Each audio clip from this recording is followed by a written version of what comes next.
You need to get our guest up here. I will.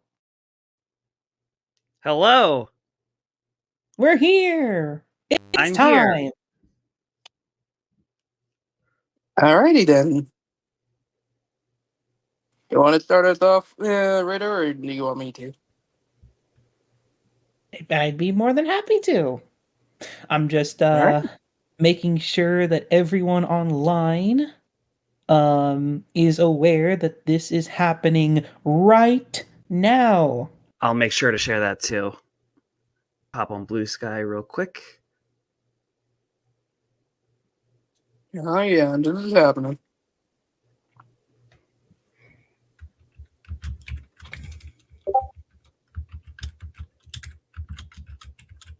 Alrighty then. Looks like it is. Okey-dokey. All right. I've got that. I've got that good to go. Chris, are you good to go? Yep, All good I here. am good to go. Oh yeah, there's two Chris's Oh here. no, we have Chris and Chris. I just realized. Oh no. It's Chris session. It's Chris session. But anyways, take it away, Ritter. This is going swimmingly. Hello everybody. Hello. Welcome to our Q&A with Kris Dobbins. Howdy. We're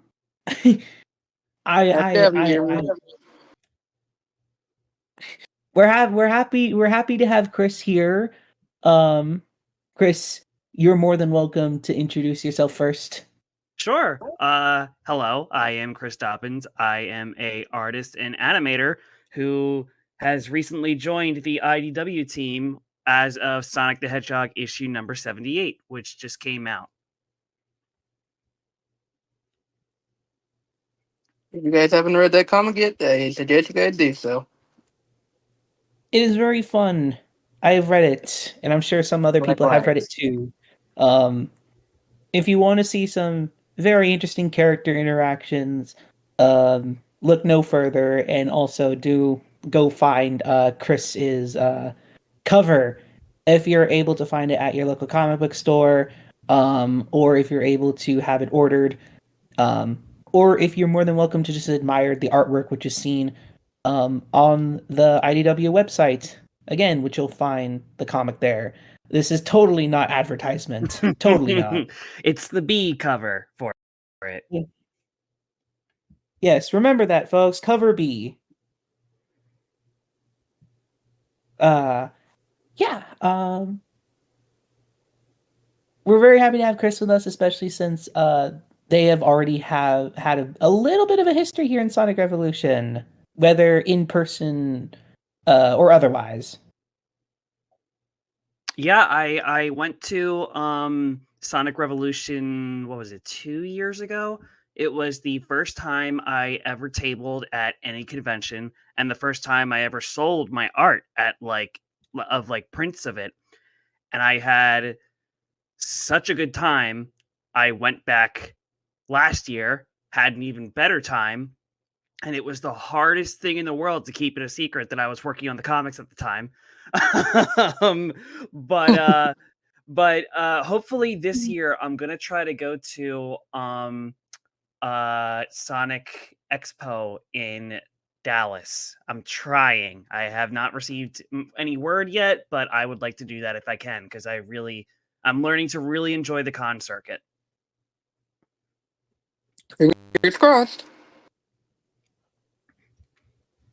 Alright, let's start off with, that's my first question here. What inspired you to become an artist, especially in regards to Sonic or anything you love? So I've literally been drawing as long as I can remember. Like, my parents say that, like, as soon as I was holding a pencil before I could walk. I just I love drawing. It's like the number one thing I've ever been passionate about. It's the only thing I ever want to do. Like, it's just whatever. Like, I don't know. It was my main hobby for most of my life, and then it turned into my career, and I was like, oh yeah, like this can be a full job. Obviously right now some things, especially in the animation industry, are a little not great right now, so I am on a bit of a sabbatical with art and animation as my full-time job. But I always loved Sonic as a kid. I was born in like the mid 90s, like 1994, and my older brother had a Sega Genesis, and I remember playing that in the basement with him. He had Sonic 1, Sonic 2, and Sonic Spinball. So I played Sonic 2 with him all the time, obviously as Tails being the little sibling.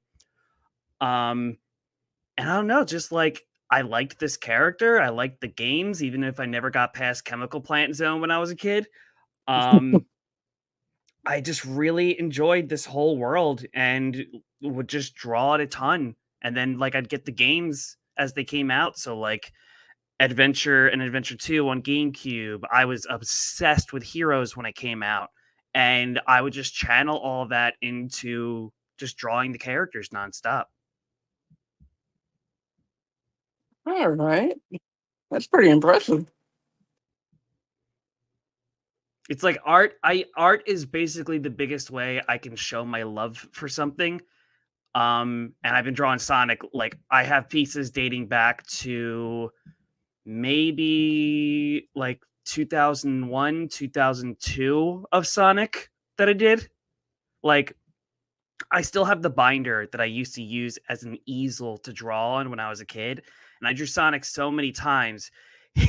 The shape of his quills are permanently etched onto that binder.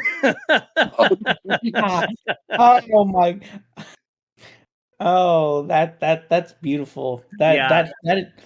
That is a perfect memento of your childhood. It's Oh, like 100%. yeah, All my old art is in that binder. So every now and then I'll flip through it and be like, "Oh man, I drew this guy a lot, didn't I?" Look yeah, back at the old days of your silhouette old of style, even up to now. the silhouette of Sonic Team logo. Pretty much. That's perfect. That's great. All right, Raider, did you have a question? Yeah. Since well, I will say that it's no surprise that even before you had even joined the comic team, you were a fan of the comics way in the first place.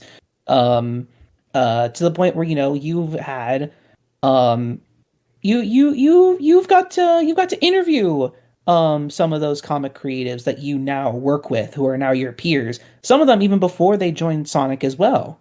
I wanted to know is that um, out of the conversations you've had with those from the IDW Sonic team, what conversation stands out to you the most? Like, what was like your most enjoyable conversation with one of your fellow comic creators? Zero hesitation was definitely Natalie Fordrain. We had her on. So I also do a podcast called Sonic Podcast Adventure with my friend Sean Aitchison, where we've been on a little bit of a hiatus for a bit, but we're going to be coming back soon. I'm sorry. But Yeah, take your time. Take your time. we've been very busy, but we just get people on who have either worked on Sonic or just like Sonic, or I don't know, just like people who just like the character, whether they've worked on him, whether they're just fans. And I love having conversations with people and just like learning about why they like the things they like and like hearing about how these things inspired them. And when I met Sean, it was just like, it was obvious where we both really like talking about these things. And we are like, hey, let's do something. Like, I want to talk with people who like this thing. And I don't know, let's record it because why not? Like, they're just the most casual conversations I have with people that I want other people to get the chance to listen to. Um, so we had on like Daniel Barnes, Ian Flynn, um, pie in the sky. I want to get Tyson Hess on so badly, but I know he's a very busy man. But we had Natalie on what, like a year or two ago, talking about her artistic process, especially when it came to Scrapnik Island. And being a visual artist, hearing so much of Natalie's like theory when it came to color and like her inspirations and stuff like that, it's my favorite episode we've ever done. It's one of the best conversations I've ever had with another human being, Like, I genuinely teared up during that episode just listening to Natalie talk about like the reasons why she chose these colors in these certain moments in Scrapnik. Like, I don't know. I love hearing somebody else's artistic process so much.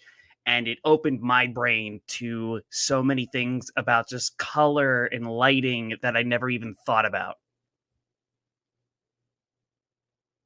Oh, okay. Oh, I know what episode I'll be listening into after this. Indeed. Which Indeed. also, by the way, folks, Sonic Podcast Adventure watching after this Q&A is mandatory. I don't make the rules. We listened to some of our craziest episodes. I would say maybe our most wild was we reviewed a 3-episode OVA, I think, called World War Blue, where it took the console wars and turned it into this like almost isekai, but not isekai styled fantasy action. It is so ridiculous. Like, I absolutely had a blast talking about that. It is insane. I must know how Sonic Extreme fits into all this. All right. Before we move on to the text questions and those who have their hands raised, my biggest question for you is, what was your reaction when like Ian Flynn invited you to become an artist for the IDW comics? Well, it wasn't Ian. But You get what I mean now. basically what happened was, God, what was it? It was like 2 days before Sonic Revolution last year. Sonic Revolution, I think, was on like June 29th. Yeah. My birthday is June 27th, and I got the email that I got approved on June 28th.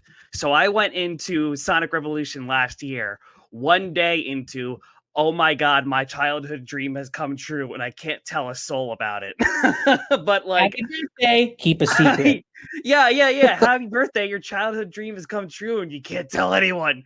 But it broke my brain. Like, it's no secret that I was going after this goal for so long, and I would speak about it publicly so much, just on Twitter, on, I guess, Blue Sky maybe at the time, just everywhere, friends, family, strangers, of just like, I have a dream. I really want to work on Sonic the Hedgehog in any official capacity, whether it's doing a cover or working on animation, or just like drawing a single illustration for the Twitter chat, the Twitter account or something like that. It was just, I want I want to be able to do this once, and that will be my greatest dream come true. And I had so many folks who worked on the comics help me over the course of 2 years to get my portfolio to the point where it was accepted by IDW. And I am eternally grateful to them. Like, I was some fan art, like, I was a schmuck who just DM'd them one day and was like, hey, I really want to work on the comics. Can I get some feedback on my portfolio? And they went above and beyond. Like, I am eternally grateful to them, and I don't know anything I could do to repay their kindness, because they helped me fulfill this dream I've had since I was a kid. But when I got the email on June 28th, 2024, I lost my mind. I absolutely. I wouldn't blame you. I would Yeah. not blame you. I lost my mind. I freaked out, telling friends and family of just like, oh my God, I'm going to be working on Sonic. Oh my God. Like, it is still like the one of the greatest, if not the greatest, honors of my life so far, these 30 years of being able to put my mark on this thing that I've loved for so long. And like, I'm holding the cover in my hands right now. It was a digital file for so long, until, what was it, like May, until this past Wednesday. It was just a digital file on my computer, and now it's like this physical thing in my hands that I can touch, and other people are like buying and reading. It's just it I don't know, it fills me with so much emotion of like, oh my god, I did the thing I set out to do, and it's just a dream come true, and I'm still freaking out every day of like, oh my god, I got to do some work for my favorite thing of all time. The dream became a reality for you. Yeah, I will say this to everybody out there: speak out, like whatever dreams you have, whatever the things you want to do are, speak out about it. Talk loud about it. Do not shut up about it. Annoy people about it. Because there are people who are going to help you make this dream come true, but they won't know you want this dream to come true unless you say it. Like, after this, I 100% believe that speaking out like the dreams that you want and the things you want to accomplish does make it happen. I absolutely believe that. Wise words, my friend. Wise words. So true. So wise. Anyways, about this blue guy. Yeah, and never heard of him. Some needle mouse or whatever. Some little fella. Some people say he looks like a little rat. Anywho, I think good. Well, I was gonna say, I think it's only fair that we should let our special guest choose the first person to come up. Oh gosh, go right ahead. I know Kevin raised his hand first. I did see that, so I would like to hear what Kevin has to say. Let's bring up the boss man. Hello. Howdy. Welcome, Kevin. Hi, Kevin. First, my compliment to you on the cover. You did a great job. Thank you so much. So my question is, what was the inspiration for that particular design? So I actually got the email from the editors of like, basically for this cover, I got an elevator pitch from the editors of like, this is kind of the beats of what goes down in this issue. No art, no script, just like, here's kind of what happens. And I was helping my friend table at a Metal Gear Solid art convention when this was happening. So I had got my sketchbook and I just did some like pen thumbnails. And I knew at the time that Surge and Kit were going to try to be more heroic. But like through their heroism, things would go wrong and there would be chaos trying to fix it. And when I first read about that, I was like, oh, okay. Like, I can imagine Surge and Kit, like, kind of screwing stuff up on purpose and then saving it and pretending they're the heroes that fixed it. So I did some designs. I did some thumbnails of that, of, like, Surge and Kit kind of, like, showing off about, like, I think of the what is it? The Wormy episode of SpongeBob where the city's on fire and they're like, "We saved the city!" Like, I thought of stuff like that where it's like, I remember, like, yeah, like the town drowning in the back and Surge taking a selfie, just like, "Oh yeah, we did it," or something like that. I did that. Oh my god! I did that, and I sent in some thumbnails, and they were like, okay, so here's the thing. Surge isn't actively trying to cause harm. She's really trying to save people. She's just going the wrong way about it. And I was like, oh, okay, now I get it. So I did some more ideas, and I loved the idea of Surge and Kit developing an image board for like, all right, here's the plan. We're going to be heroes, and people are going to love us, and they're going to forget about those two idiots. They're going to love us instead. So my idea was I wanted to take some photos of cutscenes from the games that were like iconic and really showed like the heroism of Sonic and Tails. But it would be Surge and Kit just kind of like doodling on it and like scribbling out faces and like putting their faces on top of the characters and being like, that's going to be us one day. And some of the stuff that I used in here is like, I have in the upper left corner, it's Sonic running next to the President's limo in Sonic Adventure 2. Under Kit's hand in the upper right corner, I have 2 photos where one is Sonic and Chip enjoying ice cream in Apatos, and the other one is a selfie that Sonic, Tails, and Chip took in the credits of Unleashed. Bottom left is Tails like being shy and blushing after he saved Station Square from Eggman.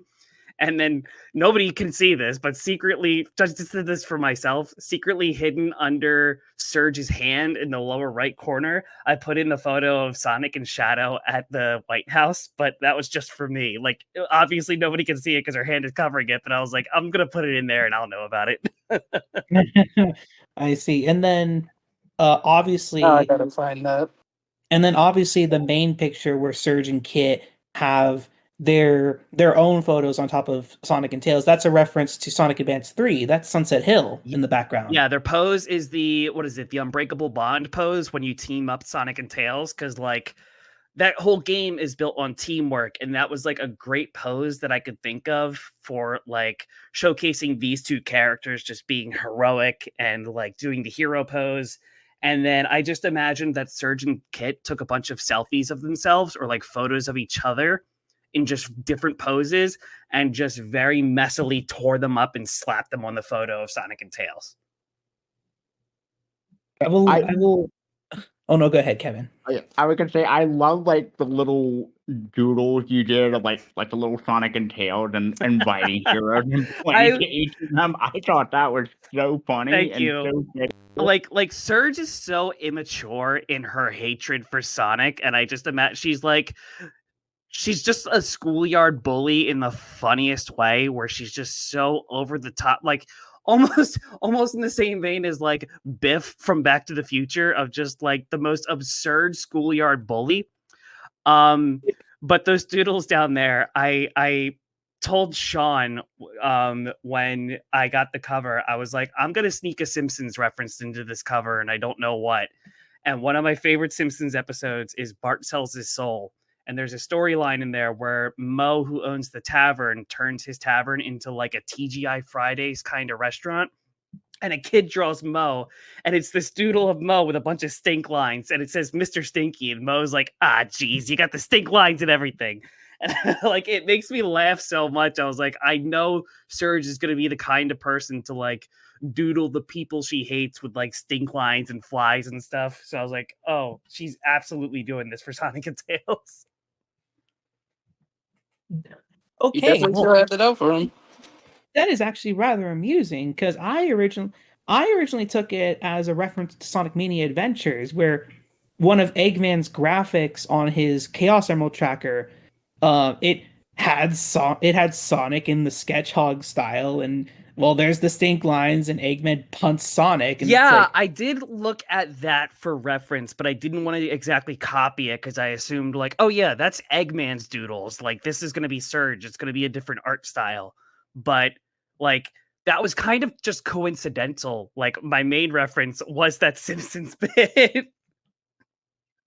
The more you know. But thank you so much for answering my question. I can't wait to see where this leads. I love the current writing. It's like, oh, they're trying so hard, but it's so Surge at the same time. I know. Surge and Kit are like my favorite characters they've introduced like in the comics. Like, it was Tangle for a long time, but once they introduced Surge and Kit, I was like, nope, these 2 have already stolen my heart. So one, it was an absolute honor that my first cover got to be Surge and Kit. But 2, I'm really enjoying this arc of them trying to be heroic, or at least Surge trying to be heroic. And I'm very curious to see where it goes, because I genuinely have no idea. Like, are they going to try to do a redemption arc for Surge? Is she going to like find out that Kit has been like planning the sabotages all along? I genuinely have no idea. I'm as much of a fan as any of you, where I'm like, oh, I can't wait for the next issue. Honestly, I think her first reaction would be when she finds out is, why? I get you wanted to help me become a hero, but it isn't the right way. Yeah, absolutely. Like, she's such a complex character. Like, the whole Imposter Syndrome miniseries made me feel so bad for her. Like, I don't know. I just love her. She's the exact kind of character that I love. I will have you know that you certainly aren't the only one who feels the exact same way, especially when your cover came out. Again, I have a part of a group. I have a group of friends who love Surgeon Kit, and that cover was all they talked about the whole day. Oh, I'm so So, glad. I love especially hearing that. especially since like the last time we had Surgeon Kit was 75 at the time, and like you fed them when they were starving for more content. Oh my god, I am getting chills hearing that. I am so happy. Cuz like I love these two goobers so much. So like I wanted to give them like a fun silly cover where they're just like, "Yeah, we could do it." You made their day as much as this has made your entire life at this Oh, point. I'm so happy. I'm so happy to hear that. Alrighty then. Let's see a text question. Let's read that one off. Okay, Chris. From Supersonic 2073 to ask, hello, Chris. My first question is, what is your favorite Sonic IDW artist? Can you name a few? Oh boy, two of my favorites are Adam Bryce Thomas and Aaron Hammerstrom, especially because of the background characters they design. Like they both are so good at designing like just characters hanging out in the background where whether it comes to like their fashion accessories or their clothing or like the way they style their hair, it's so diverse from what we've seen in Sonic for a long time. And you can easily tell that each character kind of has like a little bit of a story going on to them, just the way they dress, what they're doing in the background. I adore that as a character designer. And like I genuinely do I want to sit down with both of them and just ask them about their processes of designing these background characters. Like I'm flipping through the issue in my hands right now, looking at the characters in the background of Turtle Shell Island, and they're so fun and they're all unique and different. I love Aaron's expressions and how much he nails the modern Uekawa style. And Adam is just amazing at the dynamic poses and like pieces he can do, especially in the DC crossover going on right now. The stuff he did with Shadow in the latest issue was incredible. Nice. I hope that answered your question there, Supersonic. But yeah, I love everybody who's worked on it, but the two that stand out to me the most are Aaron and Adam, just because especially the background characters and just the level of detail put into them.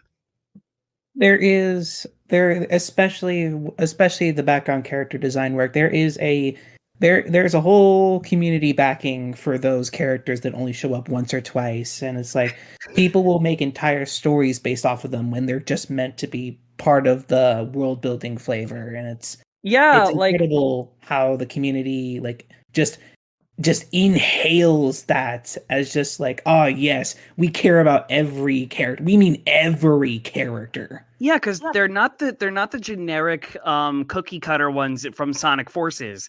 Like the fact that the monkey from the Metal Virus saga came back in this issue and actually like had some character development since we last saw him. It's amazing. Like people do really care about these little characters that pop up. It did surprise me when I saw him. At least he's getting the chance to make up for his little slip up during the Metal Virus arc. Yeah, I was happy to see him and the girl behind him who was also in that arc. Like seeing these characters come back, it's very cool.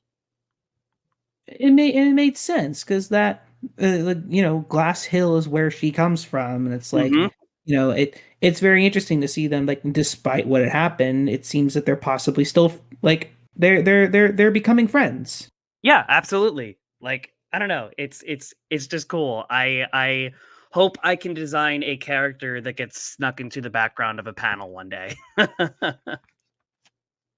You know what? If it's all right, before we have someone else come up, that actually goes well into what I want to ask next. Sure. Go for it. Because if there is one thing I love about IDW Sonic, it's not just the world building, because I'm very, very heavily into the world building. Like this recent issue is my most favorite issue, just because of the fact they brought back Glass Hill and Turtle Shell Island just from mere mentions from ages ago and actually developed them visually. But that's neither here nor there. My favorite part about IDW is the background characters, especially if they have intentional designs. Like there are lots of cameos in the book that I have scoured and looked for, and I think I have them all. I'm not too sure, but I'm 99% sure. And of course, my favorite ones to spot out are especially the characters that are created from the comic team themselves. Yes. Whether it's themselves as animal people or characters that they designed for the background. So, Kris, if you could kindly tell me, what animal would you be in Sonic's world? God. Boy, I don't really know. One of my friends years ago said that if I had a persona, it would be they absolutely got this to a T. This was perfect. They said if I had a persona, it would be a stoat. And I completely believe that if I was a Sonic character, it would be like a stoat or a ferret or something in that vein. I don't know. It just feels right. Yeah, you know what? I can see it, especially since the best character designs are of animals that aren't often used in Sonic. Yeah. So yeah, no, I can totally see it. I'm looking at it right now. It's yeah, they're cute little guys. I really like them. that yeah. Well, you heard it here, folks. Kris the Stoat, possibility. Right. Who knows? My favorite animals are penguins, but I don't know. I don't see myself as a penguin. Ooh. Well, then in that case, you'd be partnered up with Rick Vack at that point. No, that's fantastic. Either one, who knows? Again, the future is a very surprising thing. So if we see that you make just the most subtle appearance, oh God, here's the thing. If it's subtle, I'm not going to be subtle about it, because one of my dreams as an animator is to be drawn as an incidental in the background of a scene, which has never happened in my career, and I'm still hoping for the day that it does. But if that happens in Sonic, I am not going to shut up about it. And I will be right behind you on that. I will say, when I was seeing the scene where they were going to Glass Hill, I almost mistook the flowers looking like the metal virus flowers. Oh yeah. Yeah, I did see some people online kind of confuse that. There's a difference. There's a difference. There's those flowers in Glass Hill where they're glistening and shining, and then the fauna infected by the metal virus, where technically it's supposed to have little metal appendages. You can tell that it looks robotic. Which is true. That I can comment on. This is what I'm here for, folks, to clear things up. Indeed. All right. Yeah, let's take a look at who we want to bring up. You got a lot of choices here. Yes. I do have someone in mind. Yeah. I do have someone in mind. If it's okay if I can bring him up. Good. Oh, Miss Reggie. Oh, hey, Reggie. Come on up. Hi there. Hello. I called you like you were Toodles. Hey. Hey, First of how all, you doing? doing fine. First of all, Kris, congrats again for the cover. Thank you so much. It's amazing that Thank you. you're finally doing this. Like after like seeing so many times, like, oh, I want to work on Sonic. I want to work on Sonic. I'm seeing like you finally doing it. It's so amazing. Like and like, oh my god, that's one of my mutuals. That's what I'm saying. Don't shut up about the things you want to do. Because like I feel like it does put energy towards making it happen. Yeah. Okay. So I was gonna ask, now that you work on Sonic, so what's next for Kris Dobbins? Is there any other IP you want to work on, or like any other project you want to do? Like now that you work on Sonic? What's next? That's been my question for a year now. Oh god. I do have a list of IP that I would love to work on. Weirdly, 99% of them start with the letter S. So like Star Wars, Spider-Man, SpongeBob, The Simpsons, Scooby-Doo. Like these are all properties that I loved growing up and still love dearly, that I would love to just have one little, like if I got to do one little thing, then I'd be satisfied. But God, I don't know. I don't really know. Like now that I hit this dream that I was going after for so long as a kid, and now that it is happening, and it has happened and will continue to happen, I'm just like, God, I don't know what goal am I going to go after next? I really don't know. It's a hard question. There's things I want to do, obviously, but I don't know what I want to tackle next. Yeah, understandable, honestly. Well, especially because, like, as I mentioned earlier, the industry is not in a great position right now. So, like, animation isn't really at the forefront of my mind currently. Like, it's still going to be, still all I ever want to do, and still going to be, like, my bread and butter and what I do on the side, art and animation. But I just genuinely don't know what I want to tackle next. I don't know. I got to do like a lot of soul searching to think of what the next big thing for me is going to be. Yeah.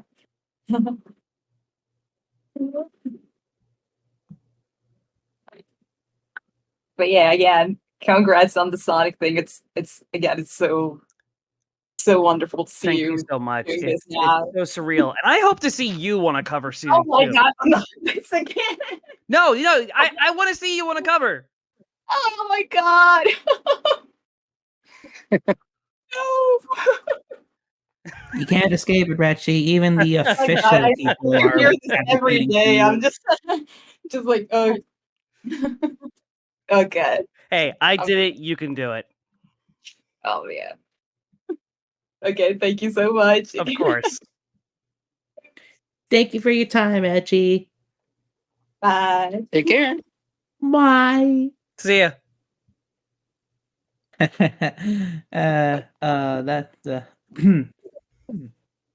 Excuse me. That's my bee friend there. All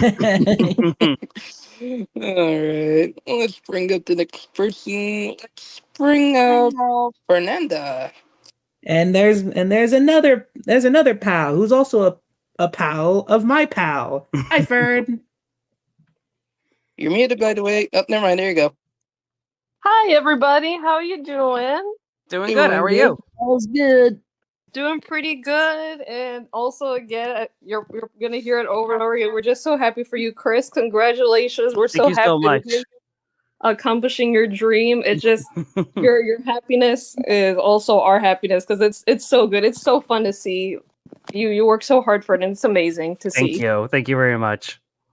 And I guess my question is, in a hypothetical scenario that I guess you get the keys to the city, so to speak, to the Sonic franchise. So what would be your dream project? A story in the comics, a game, or whatever, big or small? And if you don't want to reveal too much in case it's a possibility for you, I understand. At least the characters you would like to use. I'll leave you with that. So one of my biggest dreams ever is to work on something 2D animated with Sonic. Whether it's animating, whether it's doing character design, rough animation, cleanup, color, whatever it is. I don't know. I love Sonic the most when he's in 2D animation. I grew up watching Sonic X, loved Sonic X as a kid, and revisiting it like as an adult, like in the Japanese version, made me love that even more, even though the 4Kids dub still has my heart. But some of my favorite pieces of Sonic are 2D animation. One of my favorite things in the entire franchise is the short where it's Sonic taking care of the Chow at the waterfall and like Eggman shows up. That little piece of animation, I adore it. I have it saved on my computer, and if I need some good reference for drawing Sonic, I will thumb through that frame by frame and just watch it. Like, I don't know. I've done a couple run cycles of Sonic, whether it's like from a 3/4 view or a profile view, and I love drawing him so much. I don't know. I want to take part in an animation. I want to take part in making him move and really come to life in that regard. My favorite characters in the franchise are Tails and Shadow. So I would love to be able to animate Tails and Shadow to some regard. But also like the dream is if Surge and Kit or any of the IDW characters ever got animated for any reason, I would be throwing myself in the ring to animate Surge. She seems so much fun. Just this little headshot on the cover, I loved drawing. So being able to animate her, I would immediately jump at the chance to do. I love that, and I wholeheartedly agree with everything you said. It's so true. It's like we've been crying and wanting to get so badly 2D animated Sonic, and we've seen the animations. They're so incredible, and you're so talented too. So I hope you get the chance to do that. Absolutely, that's amazing. Yes, I have friends who have worked on 2D Sonic stuff. Like I know somebody who did cleanup on the Mania intro. I know somebody who did roughs for the Knuckles prologue for Frontiers. And I just want to grab them by the shoulders and be like, "How can you get me in, please? Please let me in. Let me in. Let me in. Let me in. Yay! That's good. Good stuff. Yay! But I hope that answered your question, Fern. Absolutely. Thank you all so much. Y'all have a great day. Thank you. Have a good one. Thank you, Fern. It's always nice to hear friends. That's right. Yes, there we go. Alrighty then. Let's see. I've got another question. Sure, what's up? Yeah. Let's see here.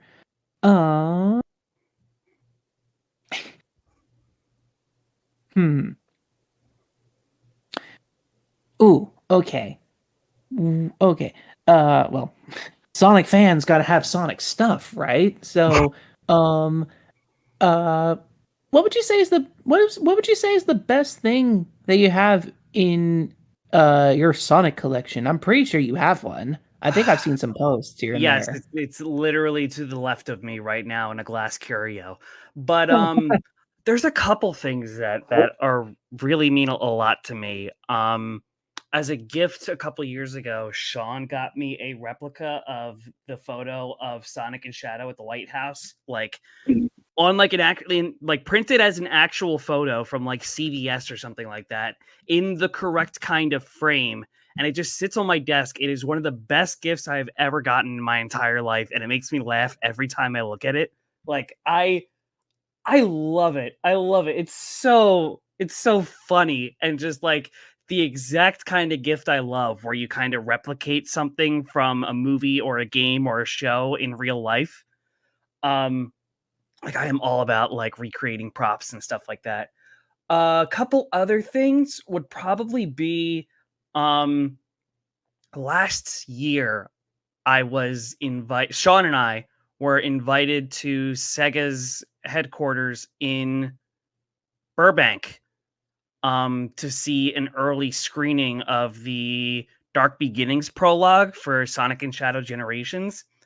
And they gave us a gift box at the end, which like I was in like just dream come true visiting Sega. Oh my god, like this is where the things are made. And in that box was like a plushie of like Chibi Sonic sleeping, like some Legos of Shadow and Knuckles, the brickheads, like a keychain, a shirt, a couple other things. So I have all of that, including the box they gave me, like the Sonic themed box that it was in, just because like, oh my god, I got to visit this place that makes the things that I love. So I have this. I would say some of the weirdest ones I have are Sean also got me two little 3D printed figures of the original Sonic design from the first movie. So those those little gremlins. And then also God, what was the other weird one I was trying to think of?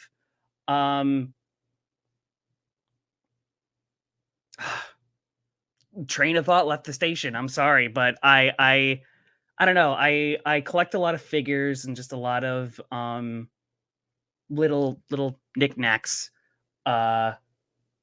But yeah, like I would say the one that I love the most is 100% the White House photo, because it's so funny and just perfect. So Sean, if you're listening to this, like if it's uploaded, thank you again. I will thank you forever for this. I totally agree with the White House photo, because I know that I also I'm it was at the Sonic Revolution that you were at. I also got it was one of the tablers, Ellis Mark. He was at his table. He was just selling those same pictures of Sonic and Shadow at the White House. I was like, okay, I cannot pass this up. So like now I've been on a search to find that same glass holder. That same God, if I can find out where holder, if I can find out where Sean got it, I will send you the link for the frame, because like gosh, it makes the whole thing. It's so it good. Does. And that would mean so much to me. You have I'll see no if I can idea. find out from Sean and get you a link. Thank you so much. Not a problem. It would just be perfect, and then just I can look back on it literally to see Ellis Mark's signature on the back. Is like, yep, I did well with my money. It was worth the money. Anywho, other Kris, do you have a question for Kris? Ooh. I guess, I'm sorry. This you're fine. I'm trying to think. I'm sorry. This is. Should I just go with C Kris and K Kris? I don't know. I think it'll be a little more easy. I was not prepared for this at all. How would you feel? Okay, now I know the question. How would you feel if they asked you to help work on the page and like the artwork for the pages for some of the newer issues, aside from issue 78?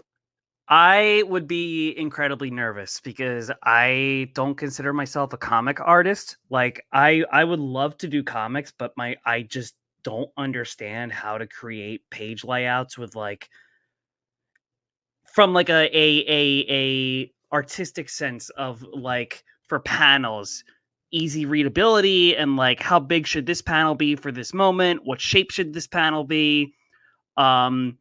Like it just totally breaks my brain, because with animation, it's just a full screen. I don't got to design like different panels and different shapes and stuff.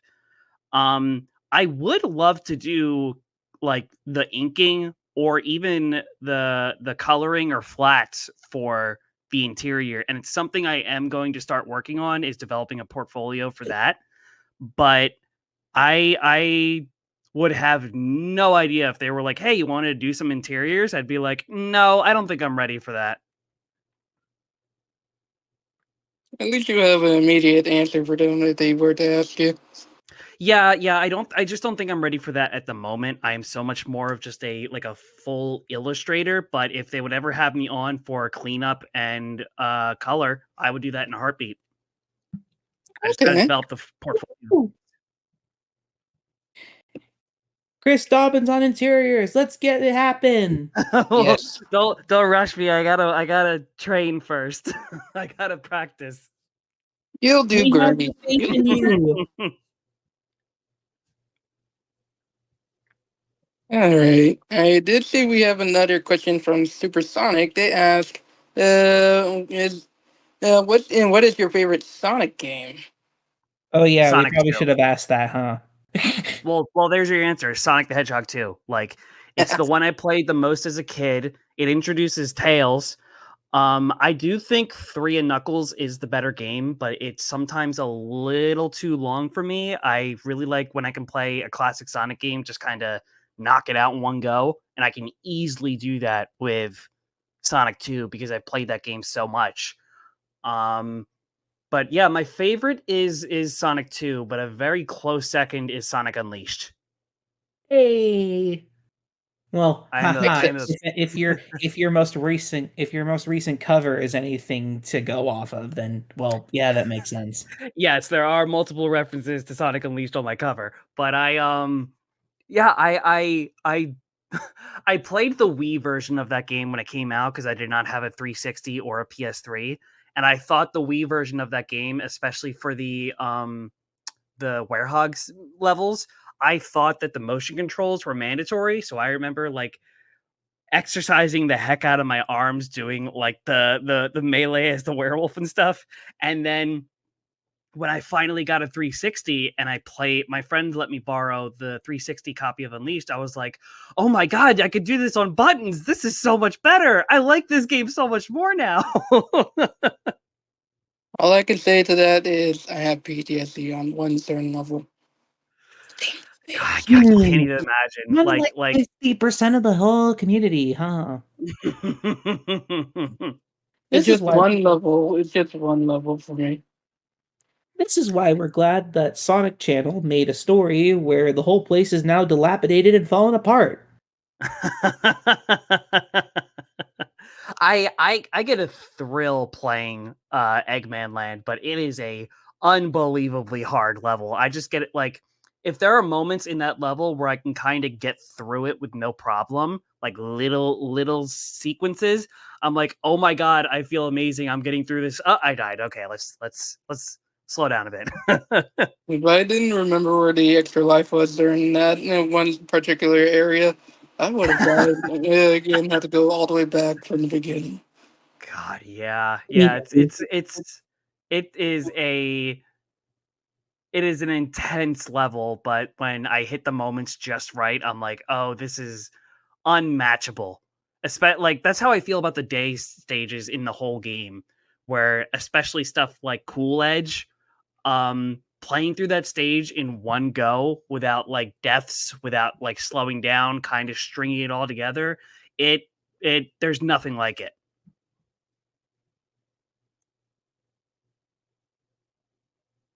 I've been I will say no, I'm more of a Shamar guy myself.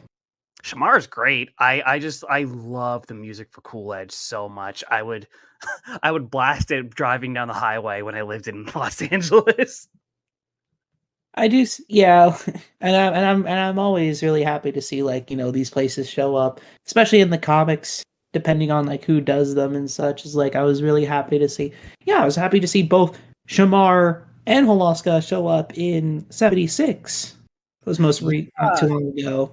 Yeah, like Spagonia is one of my favorite areas in all of Sonic, just the town in and of itself, and Rooftop Run is I think one of the best levels ever made. But revisiting Spagonia and having moments of like going back to that, it's so good because it makes the world feel so much more real that there are these areas that the characters can revisit, and it's not like, oh, we're going to mention this place once and then we're going to focus on like Green Hill Zone and like these very specific landscape areas. Having cities and towns and countries that people can return to makes the world feel so much more real.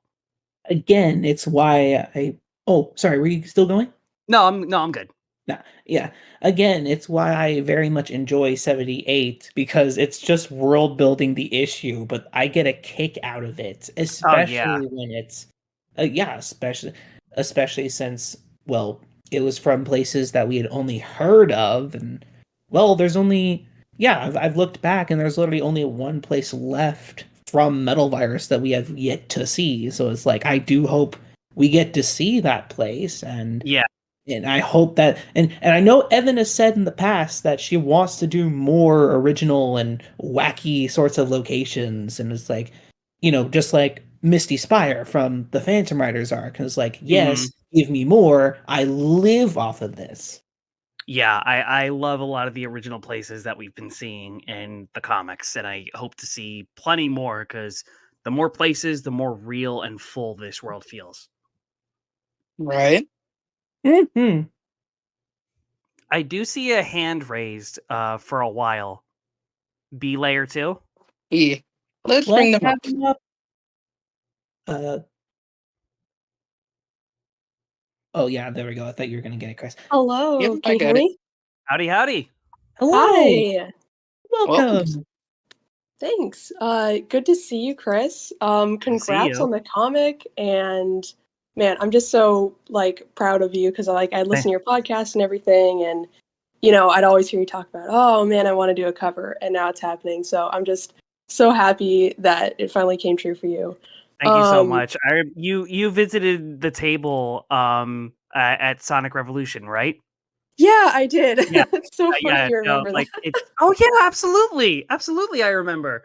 Because it was one of those moments where it was one of the first times somebody came up to me and was like, "Hey, I listened to the podcast." And I'm like, "Oh yeah, people can hear those things." Yeah. I love the podcast.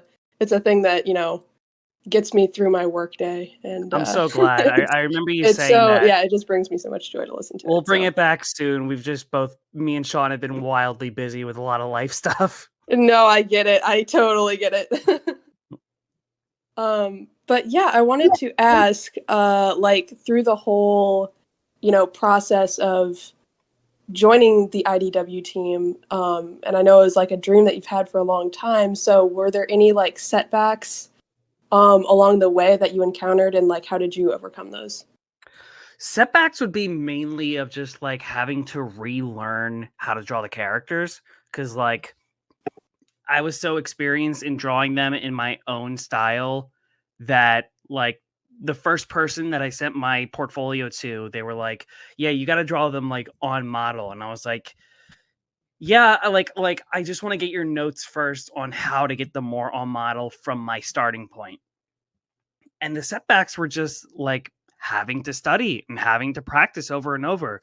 One of the best pieces of reference that I can recommend is there's a website called the Models Resource, and you can download, people will rip 3D models from video games, and you can download them. And if you have the proper program, you can kind of turn them around in Blender, or even Preview on Mac OS works, where you just hit the spacebar on the file and you can kind of drag them around and move them. But that really helps with understanding the characters' proportions and how certain things look at certain angles. That's also why I started buying the Jack specific figures, is because it's almost like a little maquette I have in my hand that I can turn around and be like, oh, that's what Sonic's head looks like at this angle. So the main setback for me was having to relearn how to draw the characters, but I hardly consider that a setback because I just love drawing them in the first place. And it was fun being, and it was fun being what some of the notes I got from the first portfolio I sent into IDW really clicked my brain, where there are certain things I never would have known. So for Eggman, those silver buttons on the front of his coat, I always thought they kind of dangled off, like they were just on the coat. And then the editor at the time told me, no, Eggman's buttons on his coat, they actually fasten his coat to his pants, so they don't dangle. They keep his coat attached to his pants, so they're stuck there. And I'm like, I never would have known that. What? Like there are these just little bits about the characters that I had no idea about, that when they were pointed out to me, I'm like, oh, this is insane, and like completely changes the way I got to draw this character. Another setback would just be the process of waiting when I would send stuff into, whether it was the friends helping me on my portfolio or IDW or Sega itself, of just waiting for the response, because I am a horribly impatient person and I don't like when like something is out of my hands and is in somebody else's hands and I have to wait for the response. I am really bad at that, where I get very antsy and I'll send emails checking in like every couple days. That was the biggest actual setback, was just like, oh god, I have to wait for so long and I don't know what the reaction's going to be. Yeah, oh my gosh, for sure.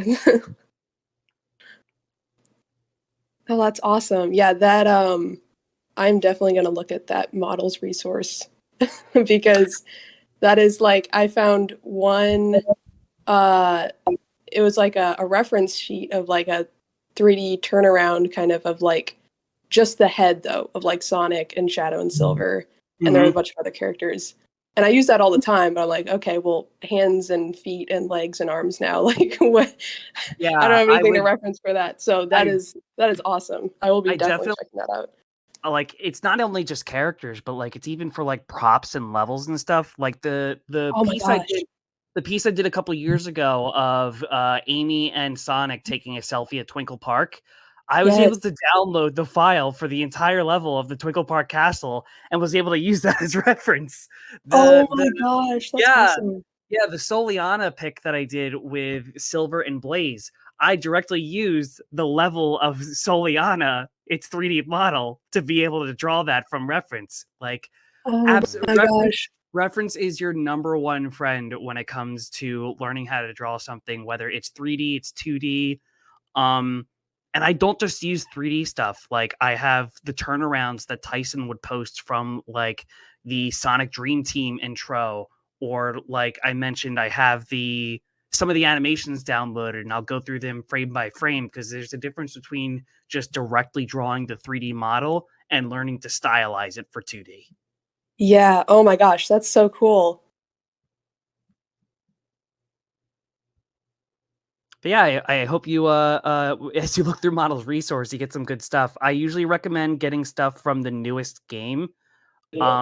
Personally, the model that I use for reference for Sonic himself is the Unleashed one, because that's just my favorite design of his. That's also my favorite model. Yeah. I can vouch. Yep. Yep.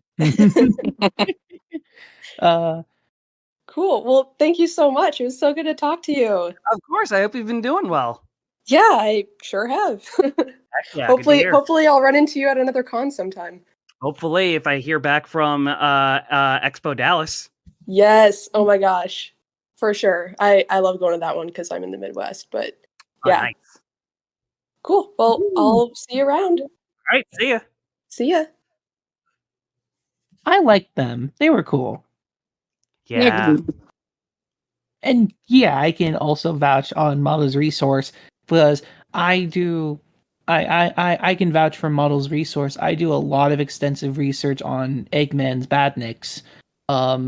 It's just like, oh man, there's this cool robot. I want to learn the name of it and keep it to myself. Well, unless I ever like explain them or something or other. And Models Resource has always been there to help. Like Models Resource and Sounds Resource specifically. Sounds Resource is great as well. Yeah, it's like all these little things, like, oh wow, you mean to tell me I could have found out about the names of like something, the more of the colors enemies and stuff. It's like, wow, it really was that simple. If only I'd known about this a while ago. Yeah, I definitely do use Models Resource when it comes to drawing Badniks. There was the piece I did for, what was it?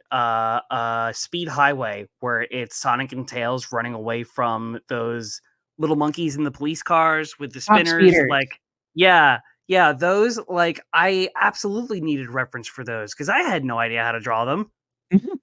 So, like, just grab the file and learn how to draw them. Fair enough. Totally fair. Yeah, it is Yeah, they're really great, and like getting to find out stuff you didn't know about in the first place is just it's refreshing. It's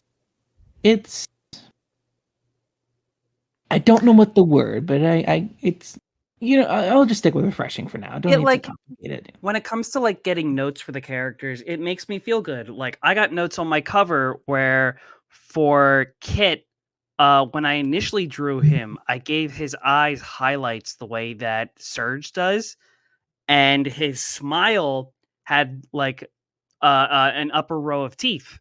And the note I got was remove the highlight from Kit's eyes and remove the teeth. Like that is Kit's design. And I was like, oh, okay. Now that I fixed that, this feels much more like the character rather than my interpretation of the character.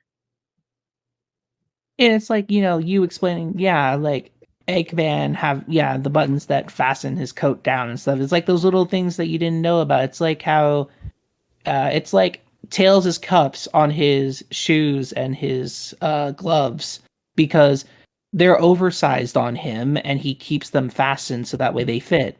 That is my favorite little fact that I learned. I remember when the designer posted about that on Twitter, and I was like, "Oh my god, you just made me love my favorite character even more." That is so sweet. Tails is great. It's why I'm always eager to always see a new Tails tube. Yes, I love Tails Tube. I I'm looking love forward to seeing what the next one will be. explanations. Ha I just also like, I don't know. I like spending time with these characters who I've loved for so long. I like seeing what they're doing. Just their life on their world. It's perfect. Yeah.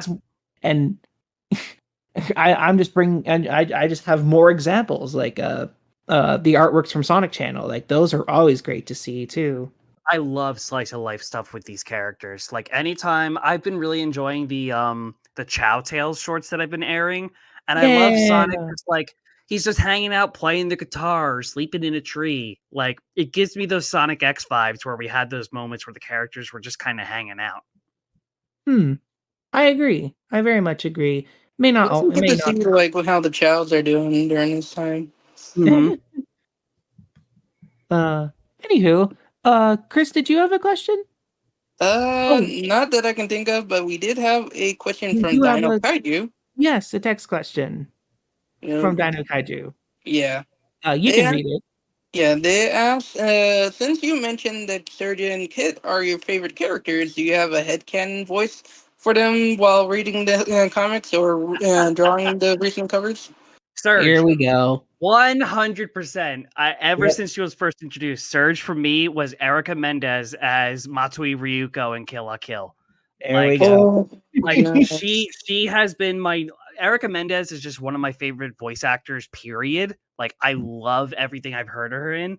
But Surge is such this she's such this screw up punk with like a hint of a good heart underneath. And I don't know, whenever she's talking, I hear Ryuko. And I know there are some people who don't necessarily agree, where like they might think that Ryuko sounds too tough or like Surge needs to sound a little more dorky. But it's just like, it's what her character. Yeah, it's what I've always heard. It's just Ryuko's voice. For Kit, I kind of get like it's weird. Kit, I almost feel like because he's such a little weirdo, I almost hear him having a deeper voice than his design lets on. Oh God, who was the voice actor? I will say that's actually fun. It's funny you mentioned that because I know that while Evan had confirmed that Surge is around like the same age range as Sonic, she said that Kit is supposed to be a little bit older than Tails, despite him, being around the same size as him. It's like that's kind of what Starline was meant to do with them. Is like because like what was it that she said? She said that Starline thought Tails was older than he looked because of his intelligence, and so he went with that literally for Kit. I had no idea about any of this. Wow. Yeah, okay. She posted it on her Tumblr like way long ago. Wow. But Surge and Sonic are pretty much more the same in age. Kit is supposed to be like a little bit older, like tween-ish age compared to Tails is like just kid. Just that makes kid sense. He's in his emo phase. That makes sense. It does. For Kit, like I said, like I kind of imagine him having a deeper voice than his design lets on. So one of the voices that would pop in my head reading him is the voice actor Jesse James Greeley, who they did the voice of the main character in Future Diary, which like I feel like Kit has like a quieter, not deep voice, but like just a softer voice. And if it's not Jesse James Greeley that I hear, it's sometimes Maxie Whitehead, who was the voice of Alphonse in Full Metal Alchemist Brotherhood. That one is like a much more young, a younger sounding voice. Kit has been like one of the characters that I struggle the most with just trying to imagine a voice, but I am 100% for Erica Mendez as Surge, and it's all I want. Which obviously, if it's not her, if Surge ever gets a voice, I will be totally fine with that. It's just what I've always heard. I do agree with the sentiment of Erica Mendez. Like, her voice. Oh, excuse me. I think I should have water. Her voice, like envisioned with Surge. I think I'll also comment with my own. I think for Kit, I think I hear Casey Mongelo. Casey Mongelo. Yes. Yeah. I know Casey from the Pokemon series, having voiced the Score Bunny family and a few other characters, but I know that Casey has been on Evangelion, and that is great where, as Shinji. yeah. I can't believe I never made that comparison. I think that's a great choice, Casey as Kit. I would love that. I think it fits because it's just the hintest of him of Kit being young, but still having just quiet, sort of like in between high and deep voice. If when kids are growing older and it's like I don't know why. I guess I'm thinking. I'm thinking of multiple TV shows now of like the examples of how a kid grows older, like between kid and like teenager, and it's like Yeah, but the reference that I can think of is like Aang at the end of Book 3 of Avatar, where his voice is clearly a little deeper, but it's not fully like dropped yet. yeah. I think that something like that. I hope these characters are voiced one day. Oh boy. Yeah, that's definitely a whole other conversation to have with the fandom. I know. Yeah, it's a whole other conversation. I just like I love the IDW cast, and the fact that Tangle apparently now has a Jack specific figure. Like, let's go. Let's keep going. I want to see more of this. I need a Surge figure so badly. Slowly but surely, we will get there. I hope so. Alrighty. Let's see. Is there any oh, excuse me. We did just go over a text question. I guess I'm I not can taking any more hand raises. Yeah, not yet anyway. So I think I'll go with one of my other questions. Oh wow, I still have a few more to go over with. Oh boy. I'm good. Let's keep going. Kris, do you have a favorite book or comic outside of Sonic? Oh boy. Oh. Oh boy. Oh boy. I have some favorites. It's hard for me to say absolute favorite, but I have some favorites. Like, some of my favorite manga are Full Metal Alchemist, Bakuman, Pluto, oh my god, I am blanking on the things I like. What the heck? For like American or Western comics, I really like Check Please, which was initially a webcomic and then got published in 2 hardcovers. Calvin and Hobbes. I grew up reading a ton of Calvin and Hobbes.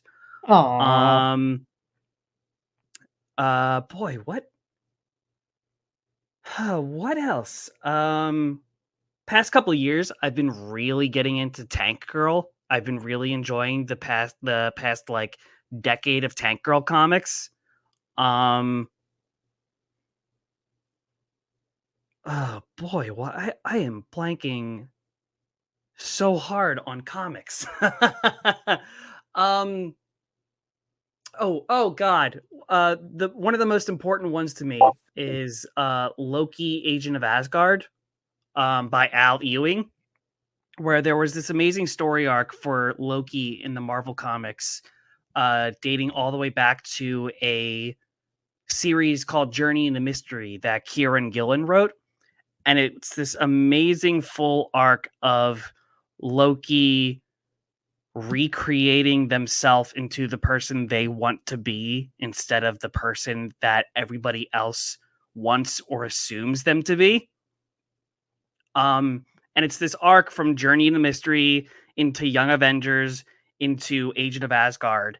And it, as a queer trans person, this story means so much to me because it is about a queer, like gender fluid character kind of realizing their own identity and breaking out of that. I don't want to go into too much because, like, spoilers, if anybody ever wants to read it, I highly recommend it. But that is one of the stories just in all of storytelling that has hit me the most, is specifically Agent of Asgard. You found it out. You found it very relatable to you, like, you know, person going through life and such. So, like in more ways than one, it was so relatable to me, and like I wasn't really happy with where the characters went after Agent of Asgard, but a couple years ago, they brought back that version of Loki for a mini series called Defenders Beyond with the author of Agent of Asgard, and gave that version of the character a proper ending. So like it made me so happy seeing this version of the character that I loved get this full closure on their arc and their story.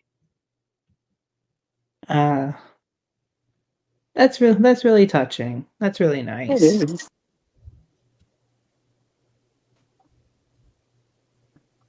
Look, we have someone with their hand raised. Yeah, I think I can read this one next. Go ahead. So this is from the Prankster VA.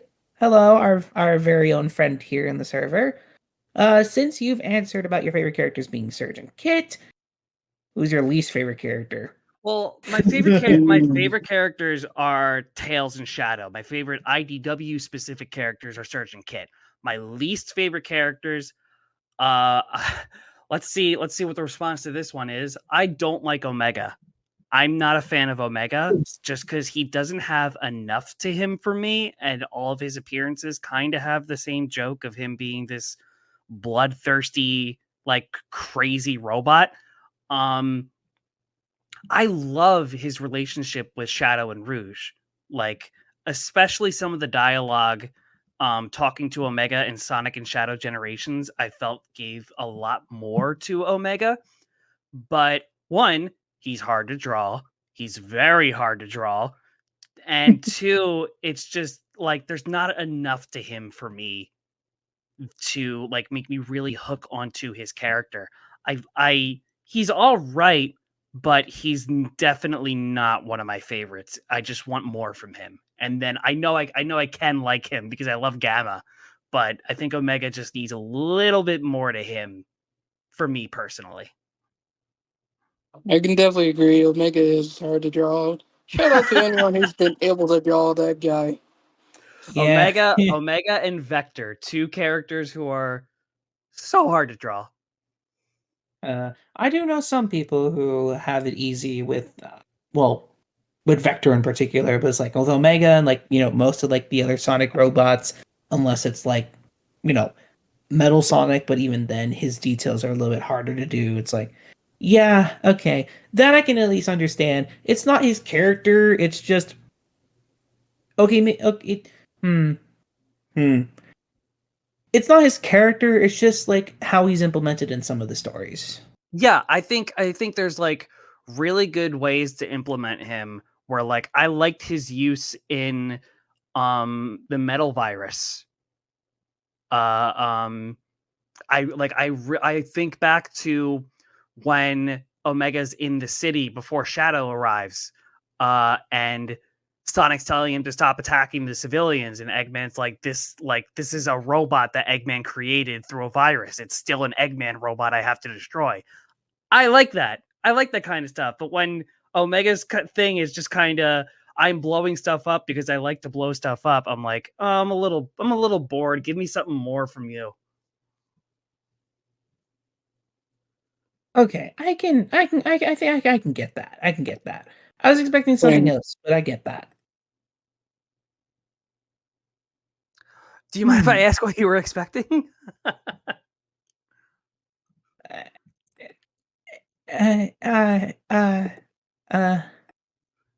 You're totally good. You're totally good. Hey, are there any more text questions? I see a hand raised. Yeah, I was going to say hand raised. Oh. Well, let's bring him up. Yes. Come on up, Mayito. Oh. You're muted.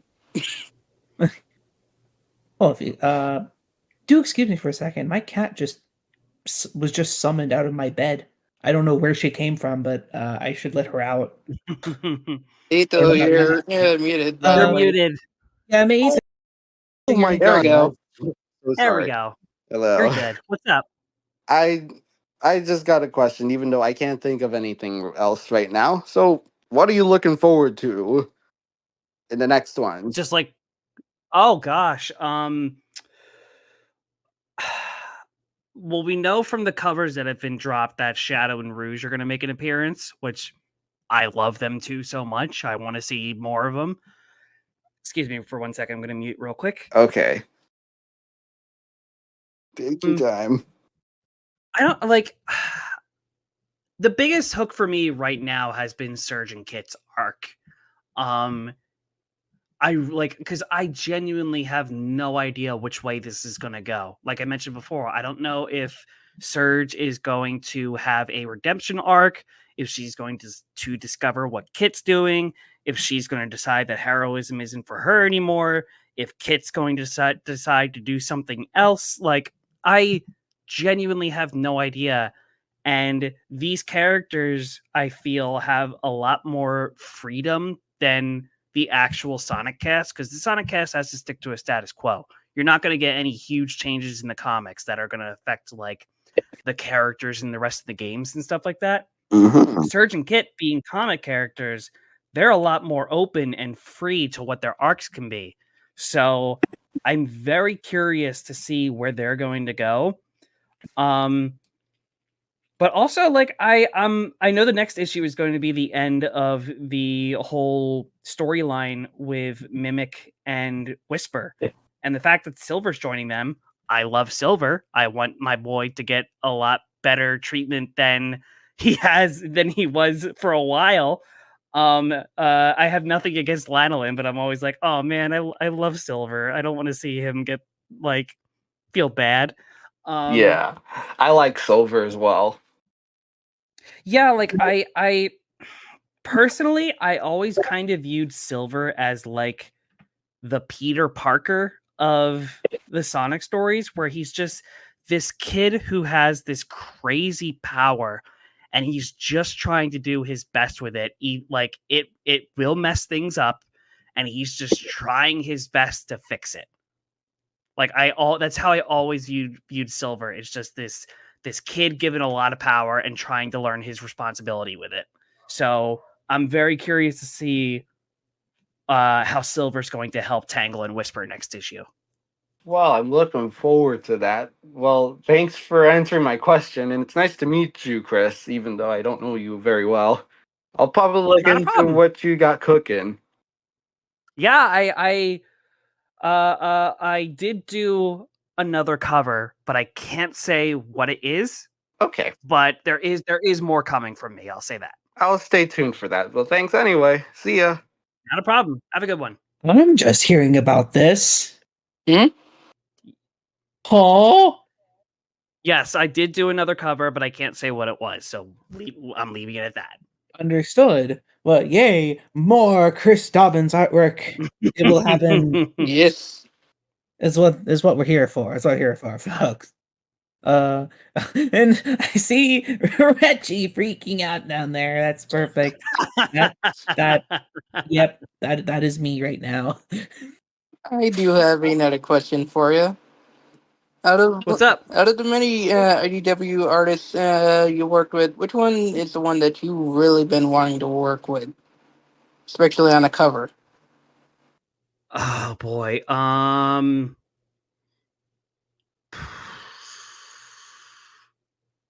would love to work with Natalie. Natalie Fordrain. Natalie has taught me so much when it comes to art and these characters. I would be honored to be able to do something together with Natalie.